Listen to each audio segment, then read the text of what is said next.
क्या कभी अपनी आँख के सामने आपने उड़ते हुए काले या सफ़ेद धब्बे महसूस किए हैं? इन धब्बों को आई फ्लोटर्स बोलते हैं। मैं डॉक्टर देवाशीष दुबे आज आपसे इन आई फ्लोटर्स के बारे में बात करूँगा। तो इस वीडियो में हम जानेंगे कि आई फ्लोटर्स क्या होते हैं, इनके क्या-क्या टाइप्स रहते हैं, क्या हमें इनसे डरने की ज़रूरत है और इनके ट्रीटमेंट ऑप्शंस क्या हैं। आई फ्लोटर्स, तो अगर आपने कभी ध्यान दिया हो तो आपके आँख के सामने कभी-कभार ऐसे उड़ते हुए काले या सफ़ेद धब्बे या काले से बाल जैसी चीज़ें दिखाई देती हैं। ये धब्बे के रूप में, बाल या फिर एक धागे के रूप में या फिर इवन जाले के रूप में दिख सकते हैं। इन चीज़ों को आई फ्लोटर्स बोला जाता है। इनके बेसिकली 2 टाइप होते हैं, एक नॉर्मल आई फ्लोटर्स और एक आई फ्लोटर्स जो एक बीमारी की तरफ अंदेशा करते हैं। नॉर्मल आई फ्लोटर्स में बेसिकली क्या होता है कि अपनी आँख के अंदर एक जेल भरा रहता है। इस जेल को विट्रस बोला जाता है। इस जेल का काम होता है इस आई को एक कुशन देना और उसके अलावा आई का आकार बना के रखना। ये जेल जब हम लोग छोटे होते हैं तो काफ़ी गाढ़ा होता है और उम्र जैसे-जैसे बढ़ती जाती है इस जेल में लिक्विफैक्शन आता रहता है, मतलब ये जेल धीरे-धीरे पानीनुमा होता जाता है। तो जैसे-जैसे उम्र बढ़ रही है और ये जेल का कुछ हिस्सा अभी भी गाढ़ा है और कुछ हिस्सा ऑलरेडी पानी बन चुका है, तो जो गाढ़े हिस्से होते हैं वो उस पानी में धीरे-धीरे तैरते हैं। इस चीज़ को विट्रस कंडेंसेशन बोलते हैं आँख के अंदर। और ये जो गाढ़े हिस्से हैं, ये अपनी आँख के पर्दे के ऊपर एक परछाई डालते हैं। ये परछाई हमें हिलती हुई ऐसे काले फ्लोटर्स जैसी महसूस होती है। उसके अलावा ये लिक्विफैक्शन या जो पानी बनने का प्रोसेस है आँख के अंदर, ये चीज़ें कुछ लोगों में ज़्यादा तेज़ होती हैं। जैसे कि नंबर 1, जो लोग जो माइनस का चश्मा पहनते हैं, जिसको मायोपिया कहते हैं, इन लोगों में ये लिक्विफैक्शन ऑफ विट्रस थोड़ा जल्दी होता है। इसलिए इन लोगों में करीबन 20 से 25 से 30 साल की उम्र में ही फ्लोटर दिखने चालू हो सकते हैं। इसके अलावा अगर आपकी आँख में किसी भी टाइप का इलाज हुआ हो, जैसे कोई लेज़र या फिर आँख में इवन मोतियाबिंद का ऑपरेशन हुआ हो, तो ये फ्लोटर्स जल्दी बन सकते हैं। और तीसरा, जैसे मैंने बताया पहले भी, उम्र के साथ एनीवेज़ ये फ्लोटर ये जो जेल है वो धीरे-धीरे लिक्विफ़ाई होता जाता है। तो ये सब नॉर्मल फ्लोटर्स में आते हैं। इसके अलावा एक और कंडीशन होता है जिसको पीवीडी बोला जाता है, जो कि है पोस्टीरियर विट्रस डिटैचमेंट। इस कंडीशन में बेसिकली अपना जो नॉर्मली ये विट्रस जेल है, ये आँख के पर्दे के ऊपर जुड़ा रहता है और धीरे-धीरे उम्र के साथ या मायोपिया में या फिर अगर आँख में कोई इलाज हुआ हो, तो उन लोगों में ये धीरे-धीरे जेल पर्दे से हटने लगता है। और जब ये जेल पर्दे से हट रहा होता है, तो ये जेल क्योंकि आँख की जो नस है, जिसको ऑप्टिक नर्व कहते हैं, उसके आसपास बहुत टाइटली जुड़ा रहता है। तो जब वो वहाँ से हटता है, तो वो एक रिंग की तरह वहाँ से हटने के बाद दिखाई देता है, क्योंकि वो हिस्सा बहुत गाढ़ा होता है। इस चीज़ को हम लोग मेडिकल भाषा में वीज़ रिंग कहते हैं और ये रिंग जो है, ये जो पेशेंट को एक फ्लोटर की तरह महसूस होती है। एक जैसे कि एक काला छल्ला आँख के सामने हिल रहा हो। ये फ्लोटर्स जो हैं, जब आप आँख हिलाएँगे तो आपकी आँख के साथ-साथ हिलते हैं, तो आप जब दाईं तरफ देखेंगे तो कुछ सेकंड बाद वो दाईं तरफ आ जाएँगे। जब आप बाईं तरफ देखेंगे तो कुछ सेकंड बाद वो बाईं तरफ आ जाएँगे। पर ये सब नॉर्मल फ्लोटर्स होते हैं। पीवीडी में जो मैंने आपको बताया अभी, उसमें करीबन 80% टाइम्स कोई दिक्कत नहीं होती, ये जेल धीरे-धीरे अपने आप हट जाता है। पर करीबन 10 से 20% टाइम्स जब ये पीवीडी हो रहा हो, तो कुछ लोगों में पर्दे में छेद या फिर पर्दे में खून निकलने का रिस्क रहता है। सिर्फ इन लोगों को थोड़ा-सा घबराने की ज़रूरत है, उसके बारे में हम लोग वीडियो में आगे भी बात करेंगे।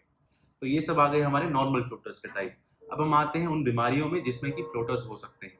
तो जैसे अभी मैं थोड़ी देर पहले आपको पीवीडी के बारे में बता रहा था, तो जब जेल पर्दे से हट रहा होता है, तो कुछ जगहों पे ये जेल बहुत टाइटली पर्दे पे जुड़ा रहता है। ये जगह यूजुअली आँख में कमज़ोर हिस्से रहते हैं, जिनको लैटिसेस बोला जाता है। तो जब ये जेल उनके आस-पास से हट रहा होता है, तो वहाँ पे वो पर्दे को खींचते हुए हटता है और पर्दे के इस खिंचाव के कारण पर्दे में छेद बन सकते हैं। इन छेद को रेटिनल ब्रेक्स बोलते हैं। जब ऐसे रेटिनल ब्रेक्स बनते हैं, तो आँख में फ्लोटर्स आने के अलावा बहुत तेज़ चमकती रोशनी आती है, जैसे कि आँख के अंदर बिजली कड़क रही हो। इस चीज़ को फ्लैश बोला जाता है। तो जब भी आपके फ्लोटर्स आएँ, अगर वो फ्लैशेस के साथ आ रहे हैं और फ्लैशेस आने के बाद फ्लोटर्स एकदम से बढ़ जा रहे हैं, तो ये थोड़ी-सी घबराने की बात है और इसमें अपने को अर्जेंटली अपने पर्दे के डॉक्टर को दिखा देना चाहिए। अगर आप जल्दी पहुँच जाते हैं और ये पर्दे में छेद मिल जाता है, तो आपका जो पर्दे का डॉक्टर है, वो इस छेद के आजू-बाजू लेज़र कर सकता है। लेज़र की 2-4 लाइनें डालने से ये छेद एकदम सील हो जाता है और आगे दिक्कत नहीं देगा। इस छेद से बेसिकली प्रॉब्लम क्या हो सकती है, अगर ये छेद बनता है और इसका कोई इलाज ना किया जाए टाइम से, तो पर्दा उखड़ने का बहुत हाई रिस्क रहता है। इसलिए इन केस अगर आपको आँख में फ्लोटर्स बहुत ज़्यादा आ रहे हों और उसके साथ में चमकती रोशनी आ रही हो, तो तुरंत अपने डॉक्टर को ज़रूर दिखाएँ। इसके बाद डायबिटीज़ वाले पेशेंट्स में भी फ्लोटर्स आ सकते हैं। डायबिटीज़ के पेशेंट्स में आँख में हल्का-फुल्का ब्लीडिंग होने का रिस्क रहता है। तो जब इनिशियली आँख में ब्लड निकलता है 1-2 बूँद, तो वो फ्लोटर की तरह दिखाई देता है। अगर उस समय इसका निवारण ना किया जाए, तो ये ब्लड बहुत सारा हो निकल सकता है और आपकी नज़र भी डाउन हो सकती है। इसके अलावा एक और आँख में कंडीशन होती है जिसको यूवियाइटिस या वैस्कुलाइटिस बोला जाता है। इसमें बेसिकली आँख की रक्त कोशिकाओं में रिएक्शन हो जाता है और ये रिएक्शन भी अपने को फ्लोटर्स की तरह दिखाई देता है। तो अगर आप इन तीनों में से किसी एक बीमारी से पीड़ित हैं, तो अपने रेटिना विशेषज्ञ से ज़रूर मिलें। अब हम लोग आते हैं फ्लोटर्स के ट्रीटमेंट के बारे में। सो ट्रीटमेंट में यूजुअली आम नॉर्मल फ्लोटर्स के लिए अपने को बहुत ज़्यादा कुछ करने की ज़रूरत नहीं होती है। हम लोग को बेसिकली पेशेंट्स को ऑब्जर्वेशन में ही रखना होता है।